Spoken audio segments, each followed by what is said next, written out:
Hello students, Jai Hind, this is Rajat Prabhakar and welcome to Kaksha Gain classes. Students, right now we are studying class 12th mathematics and going to discuss the first lecture of chapter number 5. The chapter name is continuity and differentiability. Students, this is very important chapter because this chapter, if you know this chapter, then you are able to do the rest of the chapters of class 12th mathematics. Got it? But this chapter is you have also studied in the previous class, and that is class 11th. Got it? तो students, सबसे पहले बात करेंगे कि chapter क्या नाम continuity and differentiability है, तो क्या होती है कंटिन्यूटी, क्या होती है डिफरेंशिएबिलिटी, ये भी हम अच्छे से इसमें डिस्कस करेंगे. ठीक है, वन बाई वन हम go through to the exercise. जैसे एक्सरसाइज में इंट्रोडक्शन दिया गया है उसी तरीके से हम इसको कंटिन्यू करेंगे और इसको अच्छे से एक्सप्लोर करेंगे that you can visualise this chapter very well. तो चलिए बेटा, चैप्टर के इंट्रोडक्शन की बात करते हैं. तो इस चैप्टर में क्या है, देखिए सबसे पहले बता दूं, इस चैप्टर में है आपके सामने कंटिन्यूएशन ऑफ क्लास 11th. यानी क्लास 11th में आपने लिमिट्स वाले क्वेश्चंस किए थे. ठीक है, तो वो कंटिन्यूटी एंड डिफरेंशिएबिलिटी का जो आपने चैप्टर पढ़ा था क्लास 11th में, वो बहुत छोटे स्केल पर पढ़ा था. ठीक है, अब उसको हम कंटिन्यूएशन करने वाले हैं इस चैप्टर में. तो देखिए इसमें आप क्या सीखेंगे, new concept of continuity and differentiability. आप नए कॉन्सेप्ट को सीखने वाले हैं, कंटिन्यूटी के कुछ नए कॉन्सेप्ट, कुछ नए डिफरेंशिएबिलिटी के कॉन्सेप्ट सीखेंगे. ठीक है, रिलेशन कंटिन्यूटी और डिफरेंशिएबिलिटी में क्या रिलेशन होता है, उस रिलेशन को हम इस चैप्टर में सीखने वाले हैं. और next differentiation of inverse trigonometric function. देखिए आपने देखा होगा कि क्लास 11th में हमने डिफरेंशिएशन सीखा था पॉलिनोमियल्स का. ठीक है, समझ गए. तो यहाँ पर हम और डिफरेंशिएशन जो सीखेंगे इनवर्स ट्रिग्नोमेट्रिक फंक्शंस का सीखेंगे, और साथ ही साथ यहाँ पर नए फंक्शंस को भी हम इंट्रोड्यूस कराने वाले हैं, वो है exponential function and logarithm function. ठीक है, तो इसके भी हम कुछ नए कॉन्सेप्ट सीखेंगे, और साथ ही साथ ये इस चैप्टर में बहुत अच्छे से मजबूती डाल देते हैं. ये कॉन्सेप्ट जो है इस चैप्टर को और भी ज्यादा इंटरेस्टिंग और भी ज्यादा टेक्निकल बना देते हैं. तो कुल मिलाकर इस चैप्टर में हम ये सीखने वाले हैं. तो स्टूडेंट्स, अगर क्लास 11th में आपका नहीं आया है तो आप बहुत आसानी से इसको कवर कर सकते हैं क्लास 12th के जरिए. ठीक है, बहुत ही आसान चैप्टर है. ठीक है, तो चलिए फटाफट हम इंट्रोडक्शन हमने सीख लिया है कि इस चैप्टर में हम क्या क्या करने वाले हैं. अब हम सीखेंगे कंटिन्यूटी के बारे में बेटा. ठीक है, कि कंटिन्यूटी क्या होती है, ये हमें क्या सिखाती है, और इससे हमें क्या फायदा है, क्या चीजें हमें देखने के लिए मिल सकती हैं. ठीक है, तो चलिए स्टूडेंट्स बात करते हैं कंटिन्यूटी के बारे में. देखिए स्टूडेंट्स, कंटिन्यूटी क्या होती है, अ फंक्शन एफ(x). पहले मैं एक प्रॉपर मैथमेटिकल डेफिनेशन दूंगा, फिर एक आसान लैंग्वेज में ग्राफिकल रिप्रेजेंटेशन के द्वारा समझते हैं कंटिन्यूटी क्या होती है. Function F) is said to be continuous at a point x equals to a.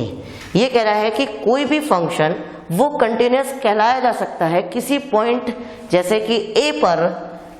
इसके डोमेन के a पॉइंट पर अगर हम इसको कंटिन्यूअस दिखाना चाहते हैं तो कब दिखा सकते हैं, जब limit x tends to a f(x), यानी कि उस फंक्शन की जो लिमिट है, ठीक है, वो उस फंक्शन के बराबर हो जाए, यानी fa के बराबर हो जाए. इसका मतलब क्या है कि limit x tends to a negative, जिसको कहा जाता है left hand limit. Got it. और limit x tends to a positive f(x), जिसको बोला जाता है राइट हैंड लिमिट. ठीक है, वो फंक्शन के इक्वल आ जाए. कहने का मतलब ये है कि left hand limit, right hand limit और तीसरा फंक्शन की जो वैल्यू है, वैल्यू ऑफ फंक्शन, अगर तीनों के तीनों इक्वल हो जाए तो ये फंक्शन जो है, कोई भी फंक्शन है, वो कंटिन्यूअस हो सकता है. लेकिन आप ध्यान रखें, यहाँ पर हम किसी एक पॉइंट पर निकाल रहे हैं. ठीक है, जब हम पूरे के पूरे, जब हमें पॉइंट नहीं दिए होंगे तो हम उसको और भी समझेंगे कि उसका मतलब क्या है. समझिए कंटिन्यूटी क्या होती है. कंटिन्यूटी का मतलब ये होता है कि अगर आप किसी भी फंक्शन का ग्राफ, ध्यान से सुनना, किसी भी फंक्शन का ग्राफ बिना पेन उठाए, ये मैं आपके पास स्मार्ट बोर्ड का पेन है, इस पेन को बिना उठाए अगर मैं बना सकता हूं, ठीक है, तो वो फंक्शन कंटिन्यूटी होगी, यानी वो फंक्शन कंटिन्यूअस होगा। याद होगा मैंने इनवर्स ट्रिग्नोमेट्रिक फंक्शन में आपको ग्राफ ऑफ साइन एक्स बताया था, तो याद होगा, तो आपने देखा होगा, तो इस तरीके से साइन एक्स का ग्राफ है, ठीक है, और ये कंटिन्यूसली चलता रहता है, कंटिन्यूसली चलता रहता है। इसमें मुझे पेन उठाने की जरूरत नहीं पड़ रही है, जितना मेरे पास स्पेस है मैं इसको जो है बना सकता हूँ। और आप देख रहे हैं इसकी मैक्सिमम और मिनिमम लिमिट जो है वो हमेशा सेम है। तो इससे मतलब नहीं है, लेकिन इससे एक मतलब है, सिंपल सा कॉन्सेप्ट है कि अगर कोई फंक्शन तभी कंटिन्यूस होगा यदि उसका ग्राफ बिना पेन उठाए कंटिन्यूसली बना सकते हैं। बात आगे समझ में? जैसे याद होगा आपने क्लास 10th में पॉलिनोमियल चैप्टर सीखा था, और पॉलिनोमियल चैप्टर में क्वाड्रेटिक पॉलिनोमियल का ग्राफ आपने देखा था, क्या होता था? पैराबोला। देखो बना दिया बिना पेन उठाए, ठीक है। लीनियर इक्वेशंस का ग्राफ आपने सीखा था, लीनियर पॉलिनोमियल का, तो वो भी आप क्या होता था? स्ट्रेट लाइन होता था, बना दिया। बात आ गई समझ में? तो इसी याद होगा क्लास 10th में मैंने आपको बताया था, 11th में आपको समझाया था इस चैप्टर में कि पॉलिनोमियल जो होते हैं वो हमेशा कंटिन्यूअस होते हैं। क्यों? क्योंकि उसका ग्राफ आप बिना पेन उठाए बना सकते हैं। ये तो हो गया ग्राफिकल वे कंटिन्यूअस का। और मैथमेटिकल वे ये आपके सामने लिखा है कि किसी भी फंक्शन की जो लिमिट है उसकी लेफ्ट हैंड लिमिट और राइट हैंड लिमिट अगर आपकी बराबर हो जाए, किसके? वैल्यू ऑफ ए फंक्शन के, ठीक है, तब ही वो फंक्शन कंटिन्यूअस हो सकता है। तो मैथमेटिकली इस तरीके से आप प्रूफ कर सकते हैं। तो स्टूडेंट्स क्लास 11th में आपने सीखा था, ठीक है, अभी आपको ये समझ आ गया कि कंटिन्यूटी क्या है। लेकिन अभी हम और एग्जाम्पल देते हैं और आपको एग्जाम्पल देकर मैथमेटिकल अप्रोच समझाता हूँ, डेफिनेशन को आपके माइंड में विजुअलाइज कराता हूँ, और उसके बाद हम आगे प्रोसीड करेंगे इस एक्सरसाइज में। ठीक है स्टूडेंट्स, तो फटाफट देखिए स्टूडेंट्स, मैं आपके सामने ये रफ कर देता हूँ सारा का सारा, ठीक है, क्योंकि ये रफली आपको आइडिया दिया गया है अबाउट द कंटिन्यूटी। अब फटाफट देखिएगा, एक एग्जांपल ले लेता हूँ मैं, लेट से, ठीक है, बहुत ध्यान से समझेंगे। एक एग्जांपल ले लिया, देखिए fx कोई फंक्शन है, उसकी वैल्यू क्या दी गई है? 1 दी गई है when x is less than equals to 0, और 2 दी गई है when x is greater than 0। Got it? Yes, ये आपके सामने एक फंक्शन दिया गया है, ठीक है। तो आप इसका अगर ग्राफ बनाएं, बहुत ध्यान से देखें, मैं आपके सामने ग्राफ बनाकर दिखाता हूँ, और आप अगर इसका सामने ग्राफ बनाएं तो बेटा ध्यान से देखें, यस सी, यस, ये आपके सामने। और आप अगर ग्राफ बनाएं तो एक बात नोटिस करेंगे कि अगर फंक्शन, ध्यान से सुनो, फंक्शन अगर 0 से बड़ा है तो ओब्वियसली ये 0 ले लिया, 0 से बड़ा इधर चलेगा, अच्छा 0 से बड़ा इधर चलेगा बेटा, 0 से ग्रेटर देन इधर चलेगा, और 0 से लेस देन इधर चलेगा, तो ये लेस देन है, ठीक है, और ये ग्रेटर देन है बेटा। Got it? तो उसने आपसे ये बोला है कि अगर फंक्शन 0 से बड़ा है तो वो 2 देगा, 0 से बड़ा है तो 2 देगा। तो लेट से ये 1 हो गया, ये प्लस 2 हो गया, तो ये देखिए ये 2 देगा, यानी फंक्शन ऐसा चलेगा। और याद रखिए ये काउंटेबल नहीं है, ये जो 0 है ये काउंटेबल नहीं है। क्यों नहीं है? क्योंकि यहाँ पर अगर फंक्शन की वैल्यू 0 के इक्वल है तो नहीं डिफाइन है इस तरीके से, इस वे में, ध्यान से समझिए, ठीक है। और अगर फंक्शन x के या तो 0 के इक्वल है, या x जो है फंक्शन जो है 0 से छोटा है, एक सेकेंड, ओके, छोटी सी मिस्टेक, ये इधर बनेगा बेटा, क्यों? क्योंकि ग्रेटर देन की कंडीशन है। Got it? तो देखिए ध्यान से, जब फंक्शन 0 से बड़ा है तो वो 2 बनाता है, तो 0 से बड़ा इधर ही तो आएगा, ग्रेटर देन, ठीक है। और यहाँ ध्यान से देखिए, फंक्शन जो है अगर 0 से छोटा है तो 0 से छोटा इधर आएगा फंक्शन, ठीक है। तो x की वैल्यू अगर 0 से छोटी है तो फंक्शन की वैल्यू 1 आती है, तो देखिए 1 आती है, और यहाँ पर आप बनाएंगे क्या? क्लोज्ड। क्यों बनाएंगे क्लोज्ड? क्योंकि 0 पर भी 1 है। तो एक बार बताइए, क्या आपको इसका ग्राफ बनाने के लिए पेन उठाना नहीं पड़ा?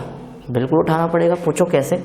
आपने ये बनाया तो ये देखिए बन गया ग्राफ, लेकिन आपको 2 रिप्रेजेंट करने के लिए पेन उठाना पड़ा। तो आप देख रहे हैं कि ये जो फंक्शन है ये 0 पर, ठीक है, ये फंक्शन जो है 0 पर क्या है? कंटिन्यूअस नहीं है।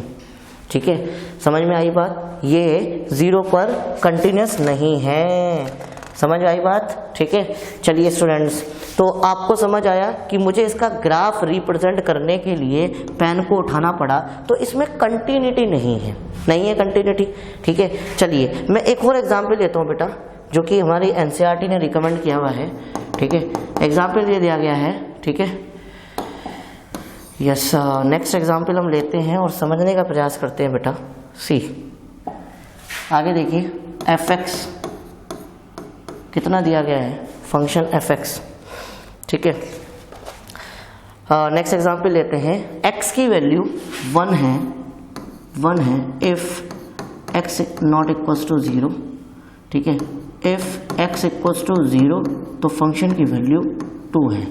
ठीक है, ये आपके सामने ग्राफ दिया गया है, सॉरी आपको फंक्शन दिया गया है। अब मैं फंक्शन को बनाता हूँ बेटा, एक सेकंड देखिए ज़रा। तो मैं आपके सामने ड्रॉ कर रहा हूँ इसका ग्राफ ड्रॉ करते हैं बेटा। ऑब्वियसली ये 0 है। ठीक है, अब उसने कहा x की वैल्यू अगर 0 के इक्वल नहीं है तो 1 दिखाता है, तो 0 के इक्वल नहीं है तो ऑब्वियसली 1 यहाँ आ रहा है। तो ये मैं इसको क्या करूँगा, सर्किल में ओपन रखूँगा। क्यों? क्योंकि x की वैल्यू 0 के इक्वल नहीं है। ठीक है, तो ऑब्वियसली 0 पर 1 नहीं है वैल्यू, तो यहाँ ओपन है। यहाँ ध्यान से देखिए, जब x की वैल्यू 0 है तो 0 है जब वैल्यू, तो वो 2 दिखाता है। तो ये देखिएगा आपके सामने, ये देखिए ये 2 है, ये काउंट है। बात आई समझ में स्टूडेंट्स? क्लियर हो गया? तो आप देख रहे हैं क्या इसका ग्राफ बनाने के लिए भी तो आपको पेन उठाना पड़ा। हाँ, अगर इसमें 0 काउंट नहीं होता, तो आपने ये ग्राफ बना दिया था। कैसे? 0 काउंट नहीं होता तो आप ग्राफ ये सीधा बना देते। अगर खाली यही दिया होता इंटरवल, अगर यही इंटरवल दिया होता तो आप बना सकते थे। लेकिन फिलहाल अगर देखा जाए तो x इक्वल्स टू 0 और x नॉट इक्वल्स टू 0 पर भी आप ग्राफ को नहीं बना पाए। ठीक है, तो एक सिंपल सा फंडा है कि आप बिना पेन उठाए अगर ग्राफ को ड्रॉ कर सकते हैं तो इसका मतलब क्या है कि वो फंक्शन कंटिन्यूअस होगा। ठीक है, तो स्टूडेंट्स आई होप आपको समझ में आया होगा कि मैं आपको क्या समझाने की कोशिश कर रहा हूँ। ठीक है, कॉन्सेप्ट आपको समझना है। ठीक है, और उसके बाद आपके सामने देखो ये दिया था लेफ्ट हैंड लिमिट और राइट हैंड लिमिट का जिक्र किया था। तो अब हम आपके सामने लेफ्ट हैंड लिमिट और राइट हैंड लिमिट का मतलब क्या है वो आपको मैं समझाता हूँ और मैथमेटिकली आपके सामने ये प्रूफ करता हूँ कि ये जो आपके सामने ग्राफ बना है, ग्राफ के जरिए से भी और वैसे भी ये एक क्या है, अलग फंक्शन है। देखिए कंटिन्यूस नहीं है। देखो कैसे, ध्यान से देखो, मैं यहाँ पर निकाल रहा हूँ limit x tend to a positive. ठीक है, fx इसकी वैल्यू मैं निकाल रहा हूँ, तो मैं कैसे निकालूंगा, हम ऐसे निकालूंगा लिमिट x टेंड टू की जगह क्या कर देते हैं बेटा, h टेंड्स टू 0 कर देते हैं। और ये कितना हो जाता है बेटा, ध्यान से देखो, a माइनस h हो जाता है। ध्यान आई समझ में? ये मैं क्या आपको बताने की कोशिश कर रहा हूँ, ध्यान होगा कि जब भी हम राइट हैंड लिमिट निकालते थे तो राइट हैंड लिमिट में हम क्या करते थे, उसके नज़दीक का पॉइंट लेते थे। बहुत ध्यान से सुनना, माइनर सी बात, हम x इक्वल्स टू a पर, x टेंड्स टू a पर लिमिटिंग वैल्यू निकालने हैं। तो हम लिमिटिंग वैल्यू निकालने के लिए हम क्या करते थे, हम उसके बहुत ही नज़दीक सा पॉइंट ले लेते थे। और हमने वो पॉइंट क्या लिया है, वो हमने h लिया है और हमने कहा कि वो जैसे सपोज को 0.00001, और हमने कहा कि वो h के बिल्कुल नज़दीक है, बहुत इतना है कि वो h जो है पॉइंट वो 0 की तरफ टेंड्स है, मतलब 0 ही है। बहुत ही माइनर सा मैंने पॉइंट लिया है। ठीक है, तो उसको हम निकालने के लिए क्या करते थे, हम क्या काम करते थे कि इस फंक्शन में क्या करते थे, h जोड़ देते थे। कहने का मतलब समझो, अगर सपोज करो हमें इस पॉइंट पर निकालना है, लेट्स से इस पॉइंट पर निकालना है, तो हम क्या काम करते थे, हम एक h पॉइंट जो कि 0 की तरफ टेंड्स है, 0 की तरफ टेंड कर देते, मतलब उनके बीच में 0 का मतलब बहुत माइनर सा डिफरेंस है, जो डिफरेंस 0 के बराबर है, 0 ही मानेंगे। और उसमें अगर हम जोड़ देंगे, यानी कि उसकी वैल्यू हम इसके पड़ोस में निकाल देंगे, समझ में आ गई, पड़ोस में, तो ये कहलाएगी आपकी राइट हैंड लिमिट। समझ में आ गई, जो कि क्या कर रहे हैं, h की, जो जनरली कहने का मतलब ये है, जैसे ये ग्राफ है बेटा, ध्यान से समझिए, इस ग्राफ में इस पॉइंट की वैल्यू हमें सीधी सी बात दी है, तो हम क्या काम करेंगे कि इस पॉइंट के नजदीक के पॉइंट ले लेते हैं हम, बहुत नजदीक के पॉइंट दोनों साइड से। तो वही क्या होगा, जो लेफ्ट हैंड लिमिट होगी वो कौन सी साइड जाएगी, लेफ्ट हैंड की तरफ टेंड्स कर रही है, और जो राइट हैंड लिमिट होगी वो राइट हैंड साइड की तरफ टेंड कर रही है। और हम उस जिस पॉइंट पर हम उसकी लिमिटिंग वैल्यू निकाल रहे हैं उसके जस्ट लेफ्ट साइड में और जस्ट उसके राइट हैंड साइड में बहुत ही माइनर सी दूरी पर क्या ले लेते हैं, एक पॉइंट पर वैल्यू निकालते हैं कि वो वैल्यू टेंड क्या कर रही है। तो वो पॉइंट क्या, वो 0 s टेंड्स टू 0 ही होता है। बात आई समझ में, उनके बीच में डिफरेंस 0 ही हम लेके चलते हैं कि उसकी h की जो वैल्यू है, जो वो पॉइंट हमने लिया है वो बहुत ही इतना माइनर है कि वो 0 के ही बराबर है। ठीक है, और इस तरीके से हम क्या करते थे, लेफ्ट हैंड लिमिट और राइट हैंड लिमिट को निकाल देते थे। ऐसे ही देखिए, limit x tends to a negative, ये लेफ्ट हैंड लिमिट हो गई fx फंक्शन की वैल्यू, तो लिमिट s टेंड्स टू 0 करके हम निकालते थे। ठीक है, और वो कितना हो जाता था बेटा, a माइनस h हो जाता था। बात आ गई समझ में। तो इस तरीके से हम इन वैल्यूज को निकालते थे, लेफ्ट हैंड लिमिट और राइट हैंड लिमिट को। ठीक है, और लिमिट निकालने के बाद जो हमारे पास वैल्यू आती थी, ठीक है, वो वैल्यू को हम सॉल्व करते थे। ठीक है, तो ये तो मैंने बेस बताया। अब इस क्वेश्चन में मैं अप्लाई करता हूँ, और इस क्वेश्चन पे हम इस क्वेश्चन को अप्लाई नहीं, बस आप इतना ही समझिए, क्योंकि मैं आपको क्लास 11th के क्वेश्चन कराऊंगा। पहले क्लास 11th के क्वेश्चन कराऊंगा, 1-2 एग्जाम्पल। ठीक है, उसके बाद फिर हम धीरे धीरे इसकी कंटिन्यूटी के जो और कॉन्सेप्ट है वो धीरे धीरे सीखते जाएंगे, और धीरे धीरे इसको समझते जाएंगे कि एक्चुअली कंटिन्यूटी निकालते कैसे हैं, मैथमेटिकली कैसे निकालते हैं। तो स्टूडेंट्स, आई होप आपको ये समझ में आया होगा कि कोई भी फंक्शन जो है वो कंटिन्यूस कब होता है। वो फंक्शन तभी कंटिन्यूस होता है जब उसकी लेफ्ट हैंड लिमिट, उसकी राइट हैंड लिमिट और तीसरी यानी कि उस फंक्शन की वैल्यू, अगर तीनों के तीनों बराबर आ जाएं तो वो फंक्शन कंटिन्यूस कहलाता है। ये तो थी मैथमेटिकल अप्रोच। अब हम समझते हैं ज्योमेट्रिकली मैंने आपको बताया, किसी भी फंक्शन का जब आप ग्राफ ड्रॉ करेंगे, अगर उसका ग्राफ बिना पेन या पेंसिल उठाए आप आराम से ड्रॉ कर पाते हैं तो इसका मतलब वो जो फंक्शन है वो कंटिन्यूअस है, अदरवाइज वो फंक्शन कंटिन्यूअस नहीं है। ठीक है स्टूडेंट्स, तो चलिए अब ये जितना भी हमने डिस्कस किया है, इस डिस्कशन में हम कुछ रिमार्क्स निकालते हैं। यानी कि रिमार्क्स का मतलब यहाँ पर कि कंटिन्यूअस कब नहीं होगा फंक्शन कंटिन्यूअस कब नहीं होगा। तो आपके सामने लिखा गया है कि a function f(x) fails to be continuous at x equals to a for any of the following reason। यानी कि कोई भी फंक्शन जो है तब ही कंटिन्यूअस, कंटिन्यूअस होने में कब फेल होता है। नीचे कुछ रीजन दिए। पहला, मैंने आपको पहले बताया कि जब function limit x tends to a exist, यानी फंक्शन की लिमिट तो एग्जिस्ट कर रही है बट वो फंक्शन की वैल्यू के इक्वल नहीं है।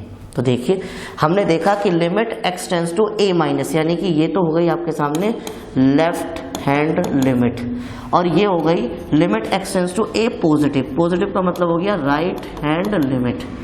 दोनों इक्वल तो है लेकिन वो फंक्शन की जो वैल्यू है उसके इक्वल नहीं है, वैल्यू के इक्वल नहीं है। तो इसका मतलब क्या है कि फंक्शन कंटिन्यूअस नहीं होगा। समझ आई बात। चलिए आगे बात कर लेते हैं। दूसरा, उसने बोला है कि limit x tends to a f(x) does not exist. हो सकता है कि कहीं पर लिमिट ही एग्जिस्ट ना करे, यानी कि देखिए limit x tends to a minus f(x), यानी कि जो कि क्या है लेफ्ट हैंड लिमिट है, और limit x tends to a positive f(x), यानी कि ये है राइट हैंड लिमिट, ये ही एग्जिस्ट ना करे। यानी कि जहाँ पर left hand limit not equals to right hand limit हो वहाँ पर भी फंक्शन कंटिन्यूअस प्रूफ नहीं होता, फेल हो जाता है कंटिन्यूटी प्रूफ करने में। ठीक है, और लास्ट तीसरा है कि फंक्शन इज नॉट डिफाइंड। ठीक है, फंक्शन जब नॉट डिफाइंड हो यानी कि फंक्शन की वैल्यू ही एग्जिस्ट ना करे, यानी कि अगर कहीं पर फंक्शन की वैल्यू जो है नॉट डिफाइंड हो जाए। नॉट डिफाइंड किस कंडीशन में होती है? बहुत सारी कंडीशन होती है। नंबर अपॉन जीरो होती है, इन्फिनिटी अपॉन इन्फिनिटी होती है। ठीक है, सो मैनी रीजंस होते हैं। इन्फिनिटी अपॉन जीरो होती है। अगर फंक्शन की ही वैल्यू ना निकाल पाओ आप, ठीक है, लिमिट आपने एग्जिस्ट कर ली लेकिन फंक्शन की वैल्यू ही नहीं पता, नॉट डिफाइंड, आप पता ही नहीं कर पा रहे हो फंक्शन की वैल्यू क्या है, तो उस कंडीशन में भी फंक्शन आपके सामने क्या हो जाएगा? कंटिन्यूस हो जाएगा, फेल्स टू कंटिन्यूस, यानी कि उसमें कंटिन्यूटी नहीं है। तो स्टूडेंट्स आई होप आपको बहुत अच्छे से समझ में आ गया होगा। अभी हम क्या काम करेंगे, आपका जो कॉन्सेप्ट रह गया है उस कॉन्सेप्ट को और बेहतर करते हैं, एक दो एग्जाम्पल करते हैं और एग्जाम्पल लेकर हम ये फंडामेंटल जितनी भी मैथमेटिकल अप्रोच आपको समझाई है उसको अप्लाई करेंगे बेटा। उसके बाद फिर हम एक बार अच्छे से समराइज्ड करेंगे, ठीक है। फिर हम आगे और इंट्रोडक्शन को बढ़ेंगे। आगे हम एक डेफिनेशन दूसरी दी गई है, ये पर्टिकुलर पॉइंट पर थी, अगर पर्टिकुलर पॉइंट की बात नहीं करेगा तब हम फिर से इसकी कंटिन्यूटी की डेफिनेशन को समझेंगे, ठीक है। एक दूसरी कंटिन्यूटी जब आपको एक इंटरवल दिया गया हो तब कैसे चेक करेंगे किसी फंक्शन की कंटिन्यूटी, वो कैसे पता करते हैं वो भी हम चेक करेंगे। तो let's proceed to the example based on the particularly point. किसी पॉइंट को पर्टिकुलरली पॉइंट करते हुए अगर हमसे कंटिन्यूटी पूछता है तो वो हम कैसे निकालेंगे, फटाफट देखते हैं। सो स्टूडेंट्स एक एग्जाम्पल लेते हैं और ये पता करते हैं कि कंटिन्यूटी इस फंक्शन की पॉसिबल है कि नहीं है, ठीक है। तो फंक्शन किसके इक्वल दिया है, 2x + 3 के, और हमें x = 1 पर ये दिखाना है कि ये कंटिन्यूस है कि नहीं है। तो बेटा पहली बात तो देख लो, ये पॉलिनोमियल है और मैंने आपको पहले बताया था कि पॉलिनोमियल जो है वो कंटिन्यूस होते हैं। तो बहुत ध्यान से देखिएगा, मैं इसको प्रूफ करता हूं। देखिए सबसे पहला काम क्या करना होगा, हमें इसकी वैल्यू निकालनी है। तो निकालते हैं वैल्यू ऑफ फंक्शन, यानी कि वैल्यू ऑफ फंक्शन का मतलब क्या हो गया, फंक्शन x की वैल्यू कितनी दी गई 1, तो हम निकालती है 1, f1 कितनी आ रही है 2 × 1 + 3, तो इक्वल्स टू कितना हो गया 5। देखिए सबसे पहला काम आपका वैल्यू ही निकालने का होता है कि फंक्शन की वैल्यू कितनी एग्जिस्ट कर रही है। तो यहाँ पर हमने वैल्यू निकाली है। अब हम बात करेंगे इसकी लिमिटिंग वैल्यू की, ठीक है। ये हमारी क्या है, एक्चुअल वैल्यू है। अब हम लिमिटिंग वैल्यू निकालेंगे, यानी कि इसकी लेफ्ट हैंड लिमिट निकालेंगे, ठीक है। तो हम इसकी निकालते हैं लेफ्ट हैंड लिमिट बेटा, ठीक है। और वो कितनी होती है, लिमिट x टेंड्स टू कितने पर निकालनी है, 1 पर, और लेफ्ट हैंड है तो माइनस आएगी fx। याद आ गया बेटा, समझ आ रही है बेटा, ये लेफ्ट हैंड लिमिट है, ठीक है। और ये हो गई आपकी लिमिट h टेंड्स टू 0। मैंने आपको पहले बताया था हम लिमिटिंग वैल्यू का करते हैं, टेंड करते हुए निकालते हैं। एक बराबर में कोई पॉइंट मान लेते हैं और वो मान लेते हैं हम h पॉइंट है जो कि बहुत ज्यादा नजदीक है 0 के। तो हम क्या काम करेंगे, ये फंक्शन जो बन जाएगा x की जगह अब कितना बन जाएगा, कितना बेटा ध्यान से देखो, ये देखिए ये फंक्शन की वैल्यू कितनी है 1, और ये चूंकि लेफ्ट हैंड लिमिट है तो ये -h हो जाएगा। बात आई समझ में स्टूडेंट्स, ठीक है, क्लियर हो गया। तो अब ध्यान से करना क्या है, हमारा काम बहुत ही आसान है। Limit h tends to 0, function की वैल्यू पुट करेंगे। देखिए फंक्शन x था तो 2x + 3, फंक्शन t था तो 2t + 3, और फंक्शन 1 - h है तो कितना आ जाएगा 2 × x की जगह 1 - h + 3। कोई दिक्कत। अब हम क्या कर देंगे, इसमें लिमिटिंग वैल्यू रख देंगे, ठीक है। पहले 2 की अंदर मल्टीप्लाई कर दो तो लिमिट h टेंड्स टू 0 कितना हो गया 2 - 2h + 3। क्लियर हो गया बेटा। अब हम इसकी लिमिटिंग वैल्यू h की जगह 0 रख देंगे तो कितना आ गया 2 - 2 × 0 + 3, कुल मिलाकर कितना आ गया बेटा 5। तो यानी कि इसकी लेफ्ट हैंड लिमिट जो आ गई वो भी 5 आ गई, इसकी जो वैल्यू थी फंक्शन की वो भी 5 है। अगर इसकी राइट हैंड लिमिट और किसके इक्वल आ जाए, 5 के ही इक्वल आ जाए, तो आप देख रहे हैं left hand limit equals to right hand limit equals to किसके हो गए, वैल्यू ऑफ द फंक्शन के। तो इसका मतलब क्या हो गया, फंक्शन एट x = 1 पर क्या हो जाएगा, एक कंटिन्यूअस हो जाएगा, ठीक है। तो फटाफट देखते हैं इसकी राइट हैंड लिमिट और निकालते हैं बेटा।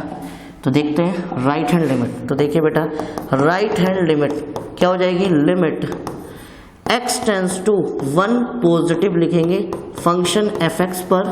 तो इसको क्या करेंगे, निकालते कैसे हैं, x टेंड्स टू 0, यानी कि एक नज़दीकी पॉइंट 0 मान लेते हैं। और वो कैसे मानते हैं, ध्यान से देखिए, फंक्शन कितना बन जाएगा, फंक्शन बन जाएगा आपके सामने, ठीक है। x की जगह कितना बन जाएगा, ये 1 था और चूंकि प्लस थी तो +h, प्लस क्यों, क्योंकि हम राइट हैंड साइड से लिमिट निकालना है, ठीक है। तो देखिए अब क्या हो जाएगा, लिमिट, ठीक है, limit h tends to 0, function की वैल्यू आप जानते हैं कितनी हो जाएगी, 2x + 3 दिया था तो 2 × x की जगह 1 + h + 3 आ गया बेटा। और ध्यान से देखिएगा कितनी आ जाएगी, limiting value h tends to 0 कितना हो जाएगा, मल्टीप्लाई कर देंगे 2 + 2h + 3 बेटा। और आपने जब इसमें वैल्यू को पुट किया तो आप देख रहे हैं लिमिट h टेंड्स टू 0 तो अब हटा देंगे क्योंकि हम यहाँ पर वैल्यू पुट कर देते हैं 2 + 2 × 0 + 3 और आपके पास इसकी जो लिमिट आ गई है वो भी कितनी आ गई बेटा, 5 आ गई। और आपने क्या देखा बेटा, आपने ये देखा कि बहुत ध्यान से देखिएगा, ध्यान से देखिए कि यहाँ पर इसकी 5 आ रही थी वैल्यू ऑफ अ फंक्शन और इसकी लेफ्ट हैंड लिमिट भी 5 आ रही थी और इसकी राइट हैंड लिमिट भी कितनी आ रही थी, 5। तो इससे क्या कंक्लूजन निकलता है, left hand limit equals to right hand limit equals to value of function, तीनों के इक्वल आ गई। ये मैंने आपको एक एग्जाम्पल में समझा रहा हूँ सिर्फ इतना डीपली डिफाइन करके, ठीक है, क्योंकि ये क्लास 11th में ऑलरेडी कर चुके हैं, ठीक है। ध्यान से देखिए, तो यानी कि लिमिट कितनी, x tends to 1 negative fx equals to limit x tends to 1 positive h, नहीं x आएगा बेटा, तो ये x आएगा, x tends to 1 positive fx equals to कितना, वैल्यू कितनी है, f1 के इक्वल आ गई है। इसका मतलब क्या है कि f इज कंटिन्यूअस, ठीक है, एट x इक्वल्स टू 1। तो देखिए f जो है यानी फंक्शन कंटिन्यूस हो गया x इक्वल्स टू 1 पर। तो आई होप स्टूडेंट्स आपको बहुत अच्छे से मैथमेटिकल अप्रोच यानी कि कैसे हमें किसी फंक्शन को कंटिन्यूस दिखाना है वो समझ आ गया होगा, ठीक है। तो थोड़ा थोड़ा आपको क्लास 11th रिकॉल होना शुरू हो गया होगा, ठीक है। फटाफट अब आगे बढ़ते हैं। एक और आपके सामने एग्जाम्पल दिया गया है, मैं आपको बहुत अच्छे तरीके से समझाना चाहता हूँ, स्टेप बाय स्टेप आपके सामने बढ़ना चाहता हूँ ताकि आपका कॉन्सेप्ट के साथ साथ चीजें जितनी भी आपकी फाइंडिंग द वे या way of doing the question, way of showing the questions, ठीक है, वो आपको बहुत अच्छे से आना चाहिए, ठीक है। तो चलिए अब हम इसको एक सिंपलेस्ट फॉर्म में चेंज कर लेते हैं क्योंकि मॉडुलस दिया गया है। तो फंक्शन की वैल्यू कितनी होगी बेटा, फंक्शन की वैल्यू 2 कंडीशन होगी, 3 कंडीशन होगी। देखो कैसी, देखो फंक्शन x की वैल्यू अगर बात करेंगे ग्रेटर देन 0 या 0 होगी तो फंक्शन पॉजिटिव रहेगा और फंक्शन की वैल्यू अगर 0 से छोटी हुई तो ये -x रहेगा। क्यों, क्योंकि मॉडुलस है बेटा, मॉडुलस निगेटिव की वैल्यू भी पॉजिटिव देता है, पॉजिटिव की पॉजिटिव भी देता है, ठीक है। तो ध्यान रख लेना, ये आपको सिंपलेस्ट फॉर्म में कन्वर्ट करना है। कन्वर्ट करने के बाद आपको क्या चेक करना है, चेक करिएगा एट x इक्वल्स टू 0 पर चेक करना है कि ये कंटिन्यूस है कि नहीं है। तो करना क्या होगा, सबसे पहले वैल्यू निकालेंगे, ठीक है। तो देखिए सबसे पहले हम निकालेंगे f0 बेटा, क्योंकि हम 0 पर टेंड कर रहे हैं। f0 यानी कितना हो जाएगा, मॉडुलस 0 यानी कि 0। तो f0 पर फंक्शन की वैल्यू कितनी आ रही है, 0 आ रही है। अगर हम ले लेते हैं बेटा लेफ्ट हैंड लिमिट ले लेते हैं, वो कितनी होगी, लिमिट कितनी, x tends to 0 minus fx। इसका मतलब क्या है, ये माइनस ही दिखाता है कि ये लेफ्ट हैंड लिमिट है बेटा। फिर हम क्या करते हैं कि limit nearest h tends to 0 पर निकालेंगे, जो कि क्या हो जाएगी, फंक्शन कितनी, ये वाली लिमिट को उठाएंगे 0 माइनस h कर देंगे। Got it students. अब आपका काम क्या होगा, लिमिट h टेंड्स टू 0 आपने ऐसे लिखा बेटा। अब 0 माइनस, देखिए फंक्शन की वैल्यू कितनी है, कितनी ली है आपने, लिमिट ले रहे हैं छोटी, 0 से छोटी ले रहे हैं क्योंकि नेगेटिव लेफ्ट हैंड लिमिट निकालना है। तो 0 से छोटी है तो -x आ रही है बेटा, -x। अच्छा इसमें हम केस 1 केस 2 केस 3 करके भी निकाल सकते हैं वैसे तो, ठीक है, लेकिन कोई बात नहीं है, 0 पर पूछ रहा है तो हम इसको डायरेक्ट भी निकाल सकते हैं। तो ये कितना आ जाएगा, कितनी ली जाएगी बेटा, ध्यान से देखो, छोटी होगी तो कितनी आ जाएगी, -0 -h। बात आई समझ में, देखो ध्यान से, 0 वैल्यू पुट कर देंगे, उससे पहले माइनस के अंदर मल्टीप्लाई कर दो, लिमिट s टेंड्स टू 0 तो कितना हो गया, -0 + h। तो -0 होता नहीं है तो 0 + h हुआ। तो कहने का मतलब ये है कि इसकी वैल्यू कितनी आ गई, 0 आ गई। बात आ गई। तो लेफ्ट हैंड लिमिट आपके सामने कितनी आ गई बेटा, 0 आ गई आपके सामने। अब हम इसी तरीके से राइट हैंड लिमिट और निकालते हैं बेटा। फटाफट देखिएगा राइट हैंड लिमिट को, देखिए बेटा राइट हैंड लिमिट कितनी आ जाएगी, देखिए limit x tends to 0 positive, कितना, फंक्शन fx आ गया तो इक्वल्स टू कितना हो जाएगा, लिमिट h टेंस टू 0 पर निकालेंगे फंक्शन कितना आ जाएगा 0 प्लस h। 0 कहाँ से आया, ये वाला 0, लिमिटिंग वैल्यू वाला 0 है बेटा ये, ठीक है। फटाफट देखिएगा, अब हम वैल्यू पुट करेंगे limit h tends to 0, function की वैल्यू 0 से बड़ी है तो क्या आएगी, देखो ध्यान से देखिए, 0 से बड़ी है, 0 से बड़ी है तो यानी x रखेंगे, तो आपने x रखा तो देखिए x यानी कि 0 प्लस h ही हो गया, वैल्यू पुट करिए तो भी आपके सामने 0 आ गई।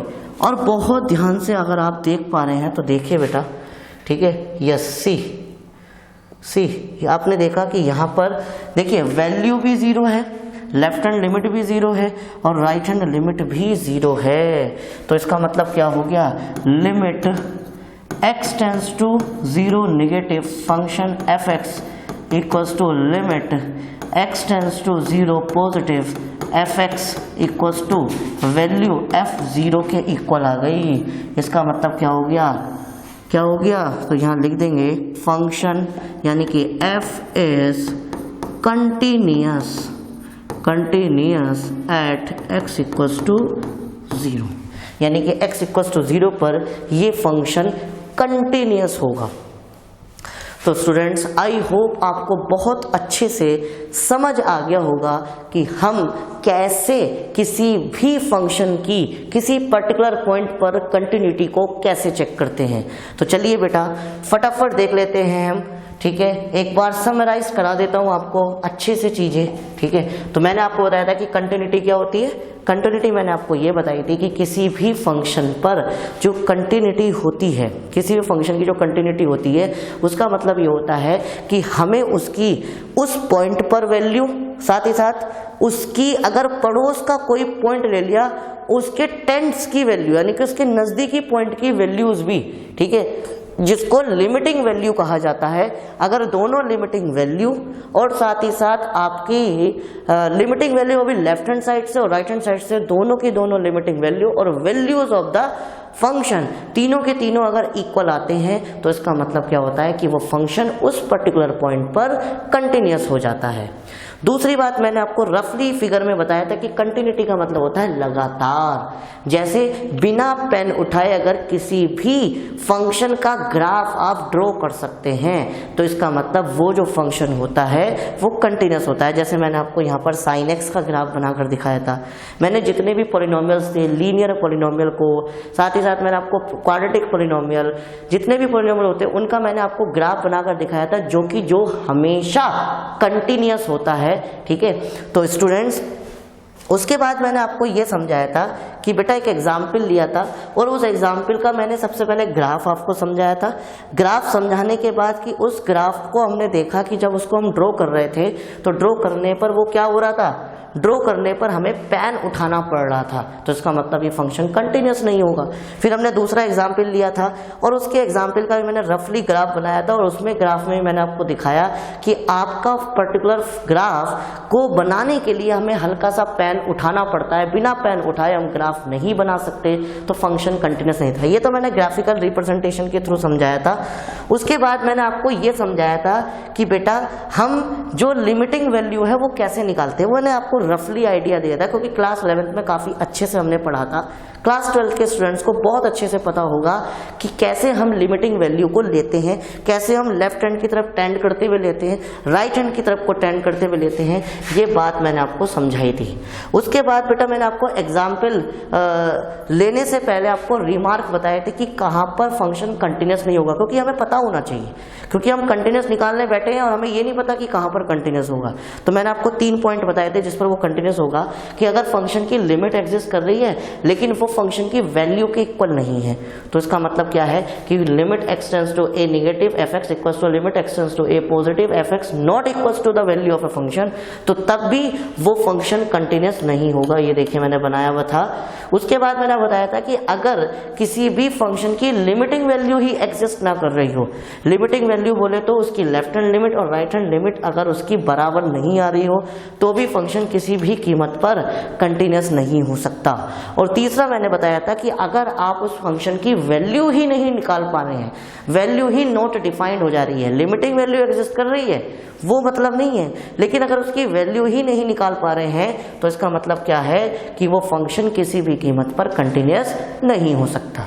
उसके बाद स्टूडेंट्स मैंने आपको एक एग्जाम्पल बताया था, एग्जाम्पल के थ्रू मैंने ये बताया कि किस तरीके से हम इसकी लिमिटिंग वैल्यू को इक्वल करते हैं, कैसे हम इसको सॉल्व करते हैं और ताकि साथ ही साथ कैसे हम शो करते हैं कि फंक्शन कंटिन्यूस होता है। तो 2 डिफरेंट टाइप के एग्जाम्पल लिए थे, ये मैंने आपको समझाए थे। चलिए स्टूडेंट्स, ये तो थी आपकी डेफिनेशन। अगर हम बात करें ठीक है दूसरी डेफिनेशन की, तो वो समझते हैं वो क्या कहती है हमसे। ओके स्टूडेंट्स, इसकी डेफिनेशन 2 को समझते हैं, फिर डेफिनेशन 1 और डेफिनेशन 2 में अलग अलग क्या बात बताई गई वो मैं आपको क्लैरिफाई करूंगा। देखिए डेफिनेशन 2 कहती है कि a real function f is said to be continuous. कोई भी रियल फंक्शन, अब ये रियल फंक्शन क्या होता है इसको समझेंगे। देखिए बेटा, रियल फंक्शन का मतलब ये कोई भी अगर फंक्शन है उसमें हम रियल वैल्यू को पुट करें, ठीक है, यानी कि कोई फंक्शन f(x) है, ठीक है, कोई भी फंक्शन, और उसमें x जो है वो रियल वैल्यू दिया गया है। ध्यान से समझो, देखो यहाँ पर फंक्शन में अगर आप x की वैल्यू जो कि रियल नंबर से बिलोंग करी है और इस फंक्शन में उस वैल्यू को रखने से भी आपको रियल वैल्यू ही मिलती है, तो वो रियल फंक्शन कहलाता है। यानी कि ऐसा फंक्शन जिसमें रियल वैल्यू को रखने से उस फंक्शन की वैल्यू भी रियल वैल्यू आती है, उसको रियल फंक्शन कहा जाता है। समझ आ गई? तो एक रियल फंक्शन है f is said to be continuous, उसको कंटिन्यूस तभी कहा जा सकता है if it is continuous at every point in the domain of f। यानी कि जो f के डोमेन दिए गए, यानी उस फंक्शन के जो डोमेन दिए गए हैं उस डोमेन के हर एक पॉइंट को अगर वो सेटिस्फाई करे, हर एक पॉइंट पर वो कंटिन्यूस हो। ऐसा ना हो जैसे मैंने अभी आपको एग्जाम्पल जो दिया था, देखो ध्यान से एग्जाम्पल याद होगा, उसने ये दिखाया था कि आगे भैया x की वैल्यू अगर ग्रेटर देन है 1 और ग्रेटर देन है 0 और ग्रेटर देन है लेस देन है 0, तो फंक्शन की वैल्यू 1 थी, लेकिन 0 पर उसकी वैल्यू कितनी थी? 2 थी। समझ आ गई ना? तो यानी कि सारे फंक्शन पर वैल्यू कंटिन्यूस आ रही थी, लेकिन 0 पर कंटिन्यूस नहीं आ रही थी। बात आई समझ में? जो मैंने पहला एग्जाम्पल लिया था, ठीक है, ध्यान से समझाओ, मैं ग्राफ भी आपको दिखा सकता हूँ, ठीक है, होल्ड ऑन। देखिए ये वाला ग्राफ, दिस मैंने बताया ना कि x की वैल्यू अगर 0 नॉट इक्वल टू 0 है तो फंक्शन की वैल्यू 1 आ रही थी। देखो नॉट इक्वल टू 0 तो फंक्शन की वैल्यू 1 आ रही थी, लेकिन x इक्वल टू 0 पे 2 थी। तो यही बात डेफिनेशन 2 में बताई गई है कि बेटा कि अगर कोई भी रियल फंक्शन है उसमें जितने भी उसके डोमेन दिए गए हैं, हर एक डोमेन पर वो डोमेन के हर एक पॉइंट पर वो कंटिन्यूस होना चाहिए।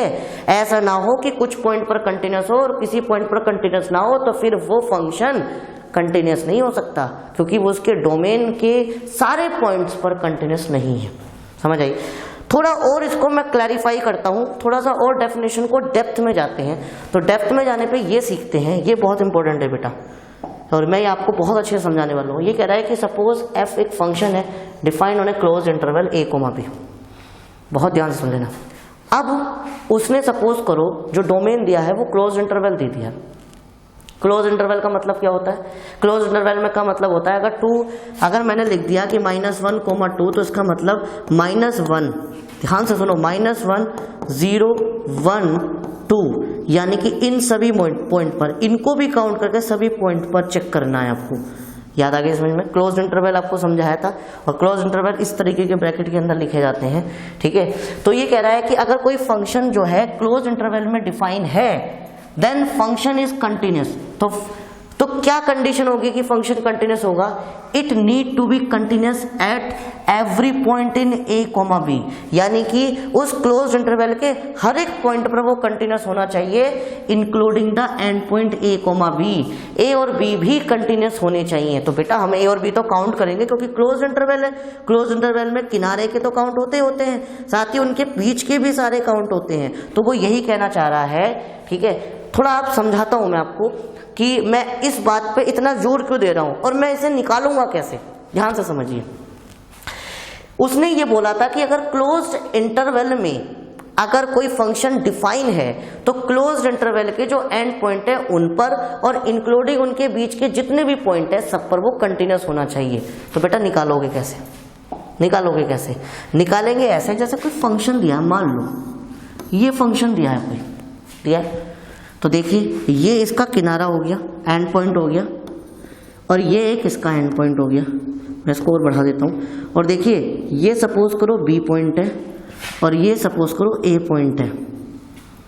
बात आई समझ में? तो उसने ये कहा है कि ए से लेके बी तक के सारे पॉइंट पर आपको चेक करना पड़ेगा। ए से लेके बी तक के सारे पॉइंट पर आपको चेक करना पड़ेगा कि फंक्शन क्या है, डिफाइन है कि नहीं है। ये देखिए मैं इसको और बेहतर तरीके से आपको समझाने के लिए डिफरेंट कलर यूज़ कर लेता हूँ। देखिए बी, तो आप देख रहे हैं यहाँ से लेके यहाँ तक हर एक फंक्शन के हर एक पॉइंट पर आपको ये चेक करना पड़ेगा कि ये डिफाइन है कि नहीं है।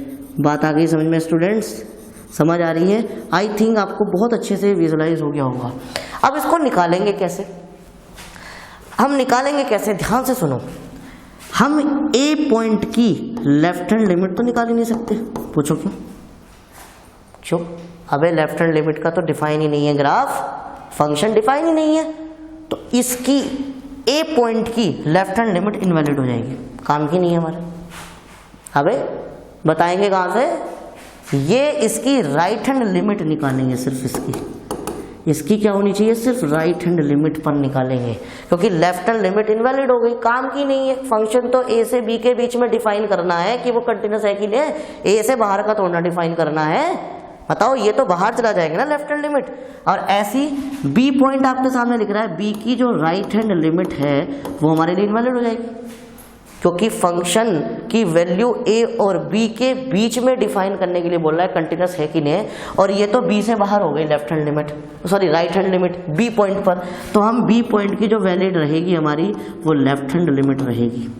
तो यही बात वो कहना चाह रहा है कि ए और बी, तो पहले वाला जो आपको दिया गया है एलिमेंट, उस एलिमेंट की लेफ्ट हैंड लिमिट इनवैलिड होगी, आपको उसको चेक करना ही नहीं है, ठीक है, उसको निकालना ही नहीं है। और निकाल भी दिया तो वो हमारे किसी काम का नहीं है, ठीक है, क्योंकि वो क्लोज इंटरवल के बिटवीन में लाई नहीं कर रहा है। बात आई समझ में? इसी तरीके से जो सेकंड वाला होगा एलिमेंट, उस सेकंड एलिमेंट की आप राइट हैंड लिमिट नहीं निकालेंगे, क्योंकि राइट हैंड लिमिट उस क्लोज इंटरवल के बिटवीन में लाई नहीं कर रही, वो उसके बाहर निकल गई। समझ आ गई बात? बिल्कुल क्लियर हो गई होगी। तो मैं अब आपके सामने ये जितनी भी चीजें ये रफ कर देता हूँ और मैं आपको समझाता हूँ कि मैं इसको निकालूंगा कैसे, ठीक है? तो ध्यान से देखिए, मैं इसको निकालने वाला है, ठीक है? देखिए अब मैं निकालता हूं कंटिन्यूटी, चेक करने वाला हूं कंटिन्यूटी ऑफ एफ एट ए पर कैसे निकालेंगे? आप क्या करेंगे, लिमिट, बहुत ध्यान सुनना, x tends to a positive लेंगे, क्योंकि नेगेटिव तो काम की नहीं है, f x equals to f a के इक्वल होना चाहिए, दैट्स ऑल। बात आई समझ में? क्यों हमने इसमें से सिर्फ राइट हैंड लिमिट ली? क्योंकि राइट हैंड लिमिट उस क्लोज इंटरवल के बिटवीन में लाई कर रहा है, ठीक है? अगर आपको इसी तरीके से कंटिन्यूटी चेक करनी है तो देखिए, तो कंटिन्यूटी ऑफ एफ फंक्शन की चेक करनी है एट बी पर चेक करने के लिए आपको पता है इसकी राइट हैंड लिमिट एग्जिस्ट नहीं करेगी, क्योंकि वो इसके क्लोज इंटरवल से बाहर निकल जाएगी। तो इसलिए सिर्फ हम चेक करेंगे limit x tends to a negative, ठीक है, f x function equals to किसके हो जाएगा बेटा, ये एफ बी के। ए पर नहीं, सॉरी बी पर चेक करेंगे, क्योंकि हम बी पॉइंट पर निकालना है, तो एफ बी के इक्वल होना चाहिए, ठीक है? तो अगर ये सेटिस्फाई करता है, ठीक है, अगर ये दोनों कंडीशन सेटिस्फाई करती है, तो इसका मतलब क्या हो गया, क्या हो गया, f is continuous at close interval a comma b. समझ आ गई बात? क्लियर हो गया? तो मैंने आपको बता दिया, ठीक है, मैंने आपको ये बात बता दी कि ये जो है फंक्शन की जो लिमिट है वो इनवैलिड लिमिट है, ठीक है, वो हमारे काम की नहीं है। कौन कौन सी? देखो हम लिखेंगे यहाँ पर, मैं नोट में डाल के लिख लेता हूँ ताकि आप भूल ना जाए, नोट, ठीक है? हम ये कहेंगे कि limit x tends to a negative f x and limit x tends to b positive f x, ठीक है, आर इनवैलिड, ठीक है, for close interval a comma b. बात आई समझ में? तो स्टूडेंट्स आई होप आपको इसकी जो सेकंड डेफिनेशन है वो भी अच्छे से समझ में आ गई होगी और कहने का मतलब भी समझ में आ गया होगा। ठीक है, तो स्टूडेंट्स ये था आपके सामने कंटिन्यूटी के बारे में डिफाइंड। ठीक है, तो चलिए स्टूडेंट्स आगे अब हम करने पहले एक एग्जाम्पल कर लेते हैं इस पर बेस्ड। ठीक है, उसके बाद हम प्रोसीड करेंगे नेक्स्ट इंट्रोडक्शन को।